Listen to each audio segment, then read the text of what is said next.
ऐतिहासिक किल्ले रायगडाच्या पायथ्याशी पुण्यभूमी पाचाड येथे विविध मागण्यांसाठी प्रहार जनशक्ती पक्षाचे अध्यक्ष आणि माजी आमदार बच्चू कडू यांनी 3 दिवसांचं अन्नत्याग आंदोलन सुरू केलं होतं.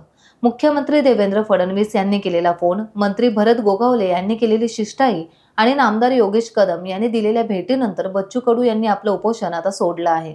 शेतकरी, दिव्यांग, विद्यार्थी आणि विविध घटकांसाठी सरकारने त्वरित ठोस निर्णय घ्यावेत या मागणीसाठी त्यांनी हे आंदोलन पुकारलं होतं.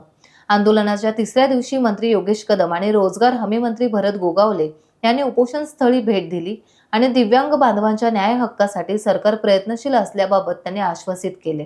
आंदोलन नाही, हे अन्नत्याग उपोषण होतं की जेणेकरून बच्चू भाऊंनी संकल्पना केली होती की रायगडच्या पायथ्याशी जिजाऊ महासाहेबांच्या समाधीच्या शेजारी आज दिव्यांगांना न्याय मिळवून देण्यासाठी गेली 3 दिवस त्यांनी अन्नत्याग उपोषण केलेलं होतं आणि त्याला सामोरं जाण्याचं काम आमचं राज्यकर्त्यांचं असल्यामुळे मुख्यमंत्री उपमुख्यमंत्री यांच्या सल्ल्यानुसार आज आम्ही इथे येऊन त्यांचं उपोषण सोडवतोय की जेणेकरून त्यांच्या ज्या काय मागण्या त्या रास्त मागण्या, वैयक्तिक स्वतःची काही मागणी नाही आहे की माझ्या दिव्यांगांना सक्षम बनवावं, माझ्या दिव्यांगांकडे लक्ष द्यावं, माझ्या दिव्यांगांना जे 5% निधी महाराष्ट्र शासनाच्या नियमामध्ये आहे तो सगळीकडे व्यवस्थित वितरित केला जावा आणि त्यांना स्वबळावरती राहावं लागेल अशा प्रकारचं त्यांना न्याय मिळावा ही त्यांची रास्त मागणी होती.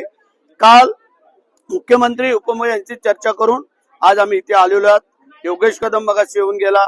काल आमचे कलेक्टर, SP, शिओ, प्रांत, तहसीलदार, इथले DYSP, पोलीस अधिकारी हे सगळे मंडळी काल भेटून करून गेलीत आणि आज मी प्रतिनिधी शासनाचा म्हणून इथे आलोय. मी आता त्यांचं उपोषण इथं स्थगित केलेलं आहे. 2 ते 3 तारखेपर्यंत मुख्यमंत्र्यांसमेत उपमुख्यमंत्र्यांसमेत त्यांची मिटिंग घेऊन ज्या त्यांच्या मागण्यात, रास्त मागण्यात त्याला न्याय देण्याचं काम आम्ही महाराष्ट्र शासनाच्या माध्यमातून करू असे मी आज आश्वासित करतो.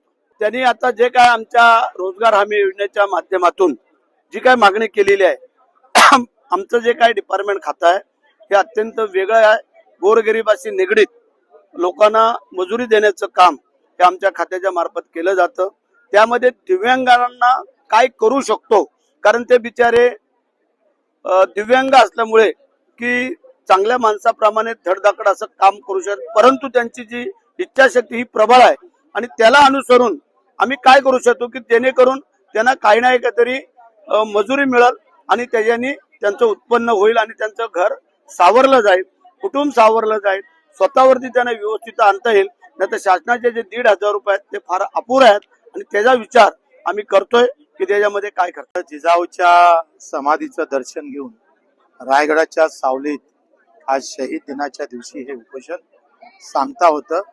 भरत साहेब, योगेशजी कदम, काल मुख्यमंत्र्यांनी जो फोन केला, शिंदे साहेबांनी केला, त्यांचे शब्द निश्चितच या भूमीत प्रमाण ठरेल आणि त्यांनी आल्यामुळं आम्हाला निश्चितच हे बळ आमच्या सर्व आंदोलनाला भेटलं आहे आणि या बळातून माझा दिव्यांग, माझा शेतकरी बांधव निश्चितच आश्वासित आणि त्याला कुठेतरी आनंद भेटेल.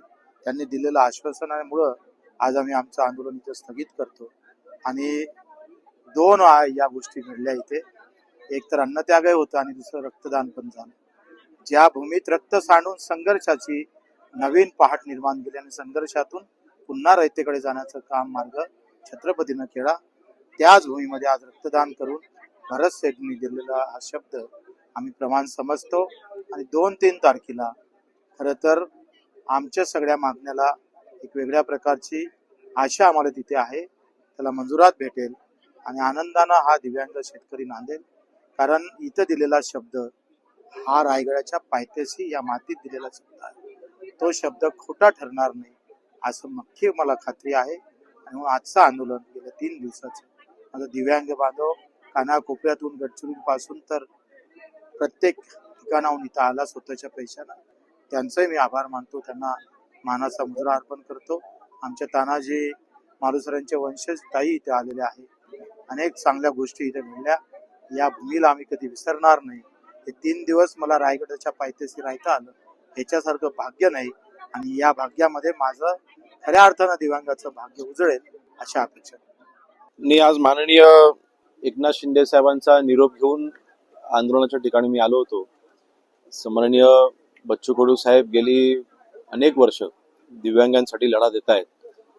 सन्माननीय एकनाथ शिंदे साहेब ज्यावेळेला मुख्यमंत्री होते त्यावेळेला बच्चू भाऊंनी दिव्यांगांसाठीचे ऐतिहासिक निर्णय करून घेतले. त्यामध्ये सर्वात महत्वाचा निर्णय म्हणजे आपल्या भारत देशामधलं महाराष्ट्र राज्य पहिलं राज्य ठरलं की ज्यांनी दिव्यांगांसाठी वेगळ्या विभागाची स्थापना केली आणि त्या विभागाच्या माध्यमातून दिव्यांगांसाठीच्या योजना ह्या योग्यरित्या राबवणं. सन्माननीय एकनाथ शिंदे साहेबांनी 2023-24 मध्ये त्या विभागासाठी जवळपास 1100 कोटीची तरतूद केली आणि त्याच्यामध्ये पहिल्यांदा निर्णय झाला की धर्मवीर आनंद दिघे साहेबांच्या नावाने घरकुलाची योजना 34,000 दिव्यांगांना घर बांधण्याचा निर्णय त्याच्यामध्ये घेतलेला आहे. त्यानंतर अनेक जे निर्णय आहेत जे प्रलंबित आहेत, अनेक समस्या आहेत ज्याच्यावरती निवारण करणं गरजेचं आहे आणि त्याच्यावरती प्रकाश टाकण्याचं काम आज बच्चू भाऊंनी आज इथे केलंय. मी सन्माननीय शिंदे साहेबांच्या वतीने आज तेवढीच विनंती करण्यासाठी आज इथे आलो होतो की विश्वास ठेवावा. सन्माननीय शिंदे साहेब आपल्यासारखे संवेदनशील मंत्री आहेत आणि दिव्यांगांच्या बाबतीमध्ये सहानुभूती तर असलीच पाहिजे, परंतु माणुसकीच्या दृष्टीने दिव्यांगांकडे बघणं अतिशय गरजेचं आहे आणि तो गुण सन्माननीय शिंदे साहेबांकडे आहे. तो निरोप घेऊन आज मी आलो होतो की 5% निधी जो प्रत्येक ग्रामपंचायतीमध्ये दिव्यांगांसाठी राखीव असतो त्याचा वापर व्यवस्थितरित्या होत नाही.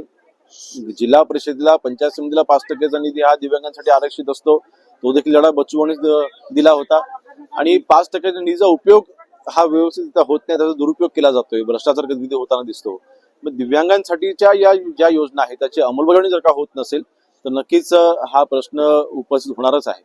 अशा वेळेला ह्या सगळ्यांवरती निवारण करण्यासाठी पुढच्या 10 दिवसामध्ये बच्चू भाऊंसोबतच बैठक देखील लावली जाईल आणि आज ग्रामविकास राज्यमंत्री म्हणून, अन्ननगरी पुरवठा राज्यमंत्री म्हणून, अन्न आणि औषध प्रशासनाचा राज्यमंत्री म्हणून अनेक प्रश्न त्यांच्यासोबत बसून नक्कीच आम्ही ते सोडवू आणि दिव्यांगांसाठी आज त्यांनी जे इथे आंदोलन केलेलं आहे, मी पुन्हा एकदा त्यांचे मी खरं तर आंदोलनाची वेळ येऊ नये परंतु मी त्यांचे आभार ह्याकरता मानतोय की आज ते जरी विधिमंडळामध्ये नसले तरी सुद्धा ते ज्या पद्धतीने लढा देत आहेत दिव्यांगांसाठी, महाराष्ट्रामधली ती एकमेव व्यक्ती आहे जी दिव्यांगांसाठी लढा देत आहे आणि म्हणून त्यांचे आभार ह्याकरता मानतो की सरकारला शेवटी जागृत ठेवण्याचं काम देखील कोणीतरी करावं लागतं आणि ते काम करतायत. मी त्यांचे आभार मानतो, परंतु त्यांच्या ह्या आंदोलनाला कुठेही अपयश येणार नाही.